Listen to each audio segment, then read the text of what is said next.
ආයුබෝවන් අද මම ඔයාලා හමුවට එන්නේ වාරියපොළ ශ්‍රී සුමංගල හිමි පිළිබඳ තොරතුරු සමගිනි. වයඹ පළාතේ කුරුණෑගල දිස්ත්‍රික්කයේ වාරියපොළ ග්‍රාමයේ වර්ෂ 1795 දී බමුණා කොටුවේරාළගේ කිරිහාමි යන නාමයෙන් වාරියපොළ සුමංගල හිමියෝ උපත ලද්දේය. උන්වහන්සේගේ පියා හේරත් මුදියන්සේලාගේ බමුණා කොටුවේරාළ නම් වේ.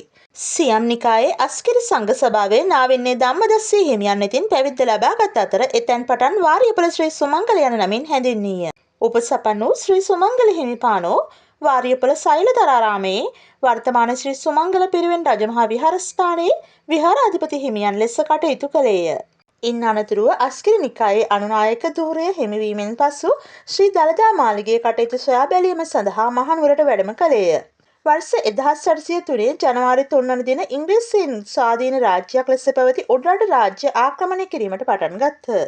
1815 පෙබරවාරි 18 උඩරට රාජධානියේ පාලකයාව සිටි ශ්‍රී වික්‍රම රාජසිංහ රජතුමා ජීවග්‍රහයෙන් අල්ලා ගනු ලැබීය. වර්ෂ 1815 මාර්තු 2 මහනුවර මගුල් මඩුවේ අත්සන් කරනු ලබන ගිවිසුම මගින් ලංකා රාජ්‍ය එංගලන්තයේ 3 වන ජෝර්ජ් රජු වෙත පවරා දීමට කටයුතු සම්පාදනය වෙමින් පැවතිණි. ගිවිසුම අත්සන් තැබීමට පෙර බ්‍රිතාන්‍ය සොල්දාදුවෙකු විසින් ඉංග්‍රීසි කතර කොඩිය ඔසවා තිබෙන දුටු වාරියපොළ සුමංගල හිමියෝ අභීතව ඉදිරියට පැන ඉංග්‍රීසි ධජය බිම දමා සිංහ ධජය එසවීමට තරම් එඩිතර විය. සිය දිවි පරදුවට තබා ලෝකයේ අපරාජිත මානව සංහතියක් ලෙස සිංහලයාගේ ගෞරවය රැක ගැනීමට වාරියපොළ ශ්‍රී සුමංගල නම් උදාර බුද්ධ පුත්‍රයාණන් සමත් විය.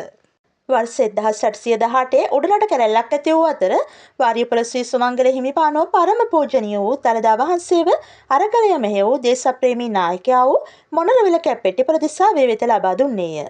සිංහලයන් විසින්ම ලබා දුන් තොරතුරකට අනුව වර්ෂ 1818 නොවැම්බර් මාස වාරියපොළ සුමංගල හිමියන් සහ දළදා වහන්සේ ඉංග්‍රීසීන් භාරයට පත්විය.